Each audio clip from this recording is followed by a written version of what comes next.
Eastern Ramadan വിഭവങ്ങളിൽ ഇന്ന് വളരെ ഡിഫറെൻ്റ് ആയിട്ടുള്ള ഒരു ഡെസേർട്ടാണ് പരിചയപ്പെടുത്തുന്നത്, പെന്നാക്കോട്ട. ഇറ്റാലിയൻ ഡിഷായിട്ടുള്ള ഈ പെന്നാക്കോട്ട നമുക്കായിട്ട് ഇന്ന് പരിചയപ്പെടുത്തുന്നത് പ്രസീതയാണ്.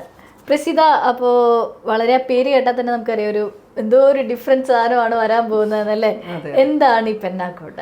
ഇതൊരു ഇറ്റാലിയൻ ഡിഷാണ്. ഇതിൻ്റെ കൂടെ ഉപയോഗിക്കുന്ന ഒരു സോസും കൂടിയുണ്ട്. കോമ്പാട്ട് എന്നാ പറയാ ഇതിൻ്റെ കൂടെ. കോമ്പാട്ട്. കോമ്പാത്ത്. അതിൻ്റെ കൂടെ ഉപയോഗിക്കുന്ന സോസ് ഞാനിപ്പോൾ യൂസ് ചെയ്യുന്നത് സ്ട്രോബെറി ആണ്. നമുക്ക് ബ്ലൂബെറിയോ എന്ത് ബെറീസ് വേണമെങ്കിലും ഇതിൻ്റെ കൂടെ യൂസ് ചെയ്യാവുന്നതാണ്. അങ്ങനെ ഈസിയാണ്.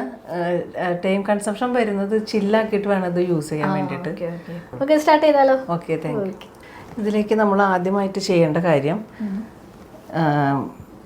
ഇത് 2 സ്പൂൺ എടുക്കണം ജലാറ്റിൻ. ഇതിൽ മെഷർമെന്റിന് ഭയങ്കര ഇമ്പോർട്ടൻസ് ഉണ്ട്. കറക്റ്റ് 2 സ്പൂൺ ജലാറ്റിൻ എടുത്തതിന് ശേഷം 2 ടേബിൾ സ്പൂൺ വാട്ടറിൽ മെൽറ്റ് ചെയ്തിട്ട് 2 ടീസ്പൂൺ ജലാറ്റിൻ 2 ടേബിൾ സ്പൂൺ വെള്ളത്തിൽ. ഇപ്രാവശ്യം ഞാൻ ഈസ്റ്റേണിൻ്റെ കോക്കനട്ട് മിൽക്ക് യൂസ് ചെയ്തിട്ടാണ് കേരളവൽക്കരിക്കുന്നത്. അടുത്ത പ്രോസസ്സ് എന്ന് വെച്ചാൽ നമ്മൾ ഇതിൻ്റെ മെയിൻ ഇൻഗ്രീഡിയൻസ് ചെയ്യുന്നു. അതായത് നമ്മൾ ആദ്യമായിട്ട് ഒരു കപ്പ് കോക്കനട്ട് മിൽക്ക്, കോക്കനട്ട് ക്രീമോ അല്ലെങ്കിൽ മിൽക്കോ ഏതായാലും നമുക്ക് യൂസ് ചെയ്യും. 5 ടേബിൾ സ്പൂണാണ് പഞ്ചസാര വേണ്ടത്. പിന്നെ അത് നമ്മുടെ ഇഷ്ടത്തിനനുസരിച്ച് നമുക്ക് ആഡ് ഓൺ ചെയ്യാം. നല്ല മധുരം വേണമല്ലോ, അതുകൊണ്ട് അത് ആഡ് ചെയ്തു. അതിനുശേഷം ഇതിൽ ഫ്രഷ് ക്രീം യൂസ് ചെയ്യുന്നു. ഫ്രഷ് ക്രീം കൈവിടാതെ ഇളക്കിയിട്ട് തിള വരണ്ട, അതിന് മുമ്പ് ഓഫ് ചെയ്യാം. പ്രസിദ്ധ ഇങ്ങനെ കുക്കിങ്ങിൽ ഒരുപാട് പരീക്ഷണങ്ങളൊക്കെ നടത്തുന്ന ആളാണ്. അവിടെ തീറ്റപ്രിയ ആൾക്കാരുണ്ട് വീട്ടിലുള്ളത്. അത് നല്ലതല്ലേ, കുക്ക് ചെയ്യുന്നവർക്ക് അങ്ങനെയുള്ള ആൾക്കാരെ കൂടെ വേണ്ടത്. നമ്മൾ ഉണ്ടാക്കുന്നത് കഴിച്ചിട്ട് തിള വരുന്നേക്കാളും മുന്നേ നമ്മളിത് ഫ്ലെയിം ഓഫ് ആക്കാം. അത് നല്ലതായിട്ട് മെർജ് ആയിരുന്നു. ഇത്രേ ആവശ്യമുള്ളൂ. ഇനി ജലാറ്റിൻ ചൂടോടുകൂടി തന്നെ നമ്മൾ മെൽട്ടാക്കി വെച്ചിരിക്കുന്ന ജലാറ്റിൻ ഇതിലേക്ക് ഫുള്ളായിട്ട് ഒഴിച്ചു കൊടുത്തു.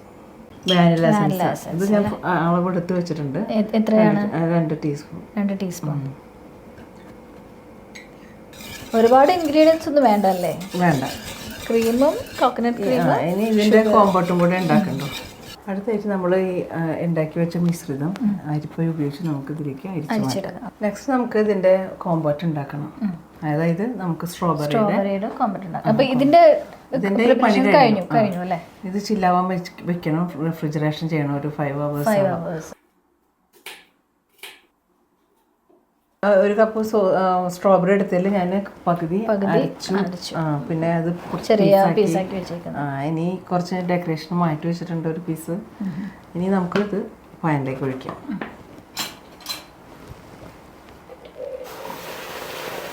കുറച്ച് വെള്ളം കൂടെ നമുക്ക് ആഡ് ഓൺ ചെയ്യാം. അടുത്തായിട്ട് കുറച്ച് കോൺഫ്ലോർ. ഒരുപാട് ഇൻഗ്രീഡിയൻസ് ഒന്നും വേണ്ട, വളരെ സിമ്പിളായിട്ട് ഉണ്ടാക്കാം. നമ്മുടെ ഇറ്റാലിയൻ സ്പെഷ്യൽ ഡെസേർട്ട് ആയിട്ടുള്ള പെന്നാക്കോട്ട, അതിൻ്റെ ഒരു കേരള വേർഷൻ അല്ലേ? അത് ഓൾമോസ്റ്റ് റെഡി ആയിട്ടുണ്ട് അല്ലേ? ഇനി എങ്ങനെയാണ് ഇത് സെർവ് ചെയ്യുന്നത്? ഇനി നമുക്കൊരു പാത്രത്തിലേക്ക് ഇത് ട്രാൻസ്ഫർ ആക്കാം. ഓക്കെ,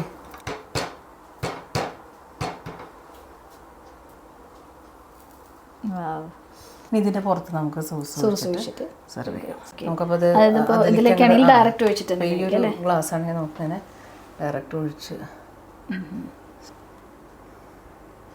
കാണാൻ തന്നെ നല്ല രസമുണ്ട്. അപ്പോൾ ഇറ്റാലിയൻ ഡെസേർട്ടായ പെന്നാക്കോട്ട അതാ ഉണ്ടാക്കി കഴിഞ്ഞിട്ടുണ്ട്. കാണാൻ തന്നെ നല്ല മുഞ്ചുണ്ട്, നല്ല ഇതാ സ്ട്രോബെറി ഒക്കെ ചേർത്തിട്ട് കണ്ടാൽ തന്നെ അറിയാം നല്ല ടേസ്റ്റ് ആയിരിക്കും എന്നുള്ള കാര്യം. അപ്പോൾ ഇതിൻ്റെ ഒരു കേരള വേർഷൻ നമ്മൾ ഈസ്റ്റേണിൻ്റെ കോക്കനട്ട് ക്രീമൊക്കെ യൂസ് ചെയ്തിട്ടാണ് ഇത് ഉണ്ടാക്കിയിട്ടുള്ളത് അല്ലേ? വെറൈറ്റി.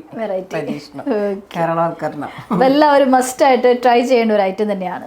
അപ്പോൾ ഈ ഇഫ്താറിനൊരു നല്ല കിടിലൻ എല്ലാവരും തണുപ്പിക്കുന്ന ഒരു ഐറ്റം ഉണ്ടാക്കി തന്ന പ്രസിദ്ധയ്ക്ക് ഈസ്റ്റേണിൻ്റെ ഒരു ഗിഫ്റ്റ് ആണ് ഇത്. ഗൾഫ് ഫോക്കസിൻ്റെ വക ചെറിയൊരു ഉപഹാരം. Thank you Gulf focus.